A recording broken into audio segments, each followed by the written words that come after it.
All right. Hey, hello, everybody. Thanks for sticking around. I'm Dan Haggerty. This week, we are talking about AR-15s in schools. The sheriff in Madison County wants to put an AR-15 in every school. We went on Facebook and explained the whole plan. Each AR will be locked in a gun safe in the building, accessible to the resource officer if they encounter a school shooter. Now, I'm trying something a little bit new this week with In Depth because it's such a big, dense topic. We're going to be spreading it out, doing a different piece each and every night. You can find last night's segment on this topic on WRAL's YouTube channel, or just send me an email, dan@WRAL.com, and I'll send you the link. You can also find me on social media and get involved in how we discuss these topics. What am I missing? What should I be paying more attention to?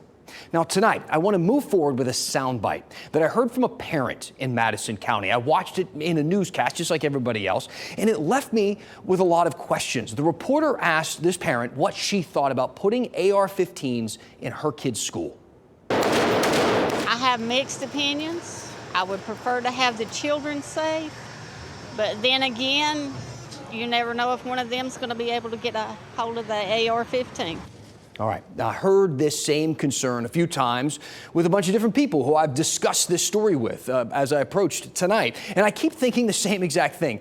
How exactly are they going to get a hold of a gun? Some kind of Mission Impossible safe cracking thing? But then Christine wrote me and said this, quote, even if they are kept in a safe, there are so many human errors, not locking it correctly, the safe code getting to someone who should not have knowledge of that, etc. I'll admit, even then, it seems a bit far-fetched. Until I found this story from 2019 in Tennessee at an elementary school when two suspects, one a former student, entered the school overnight, crawled through a window in the school resource officer's office, and then managed to breach the gun safe to steal the AR-15 and 2 bulletproof vests. So, is this sort of thing impossible?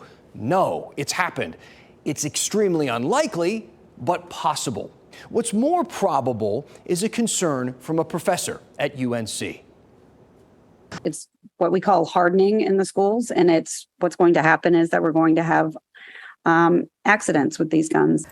So accidents, human error, like Christine said in her email to us, right? But again, no context in that story. What kind of accidents? How would they happen?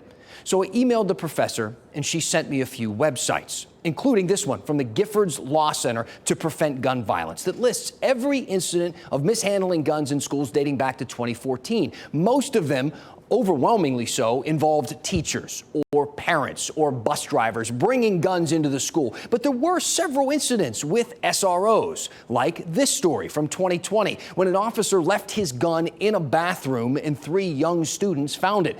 There were actually 8 examples on the list like that, dealing with officers or security leaving their guns in bathrooms.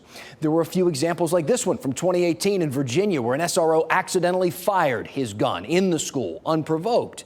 And 2 cases where an officer's gun went off during a struggle with a student, like this one in 2016, where a 13-year-old girl was grazed by a bullet. But I couldn't find any examples of kids taking an officer's gun and then using it, or any accidents involving an officer's gun where someone was actually killed. But clearly, accidents can happen, though you can decide if that risk applies equally to an AR-15 that's locked in a safe. Also, consider this point that I got from Jonathan last night. He wrote in and said, Dan, most people might not realize it, but most law enforcement agencies have some police officers who have rifles in the trunk of their car to respond to incidents where they are needed. SROs often park those cruisers right outside of the school. I'm sure you've seen that before, and it's a good point. And I couldn't find one example of a kid breaking into a cruiser to steal a weapon inside, yet alone use it. All of this to say, these concerns are valid, but fringe.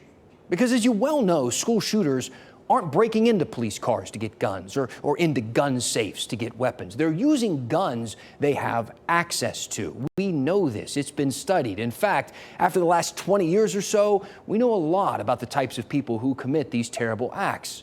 Which is why I found it so interesting when the sheriff said this to close out his statements on Facebook.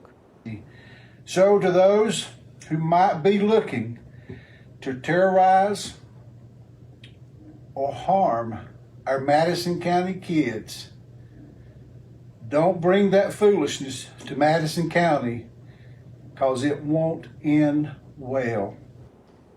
What do you think about those words? about that warning? Who is he saying that for?